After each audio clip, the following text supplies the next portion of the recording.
Hi folks, this is Don Meissner with the North Country Fishing Report. I want to talk about red, R-E-D, that color. That color can play a huge part in fishing. And a lot of companies have realized this for decades now. The first really effort to start to try to use this color as a stimulant was when they started making red hooks that you would hook your bait on with. And the reason being that red in the natural world can symbolize blood. And blood is that trigger that gets fish into a frenzy and will make them start to feed because they recognize the weakness. The predators take note of this. And so any lure that's red or has red on it, especially if it's just a little bit of red, a red dot or something, it looks like that minnow or whatever they think that bait is bleeding. And so it's something for you to be aware of. But the other thing that I've been wanting to talk about is this mystery fish that I've been catching with a bright red head. Now, it really isn't a mystery. What is a mystery to me is why it is so big. And what this fish is, it's called a fall fish. Now, a lot of us call them by different names, chubs, shiners. Even my buddy Russ calls them suckers. Well, they're not suckers, but they grow as big as suckers. And in the Racket River in particular, I have caught one now that was over 20 inches. That's a big, big fish. And I catch them by just fishing for bass because they'll hit the same exact lures that a bass will.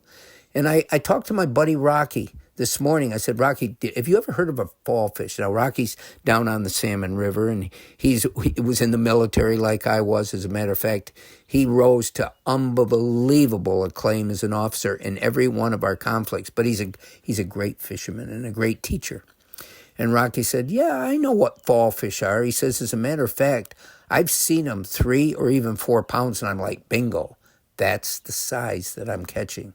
He says even they will get red on them. They'll start to turn red, and I'm thinking, okay, the red-headed mystery fish.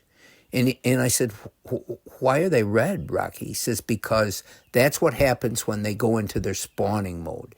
They get all this red, brilliant color around their head. And that's what happens. The smaller ones that I've caught don't even look the same. They're basically silver or bronzy, but basically silvery. They don't have those colors. But those big ones, they have the red head. They've got like little holes in the top of their head, almost like boils or holes or whatever. I don't know. They almost look like noses or something. But this is another fish that we have in the North Country that probably most of you have never heard of. And yet, if you get, I guess, desperate and aren't catching any fish, you go to either the Grass River, the Racket River, and probably others, and you throw out some little baits for bass, and I'm not talking live bait, anything. You can use a fly rod and a streamer. They'll hit that. They hit crayfish, imitation crayfish and lizards. They'll hit anything a bass will. They don't fight anything like a bass, but you get something 3 pounds, and it's fun. It's fun to feel the strike, to get the fish on, to feel it thumping as you're bringing it in. You're going to know immediately you don't have a bass because they aren't going to come leaping out of the water. But again, it's something that I've never really talked about, and yet now I have this thought that I got to find out, can you eat these fish? In other words, are they going to taste good? Are they going to be so full of bones that you can't eat them? I don't know. But I'm going to find out this summer. And if they are good, I'll pass on what is no longer a secret. Until next time, folks, this is Don Meissner with the North Country Fishing Report.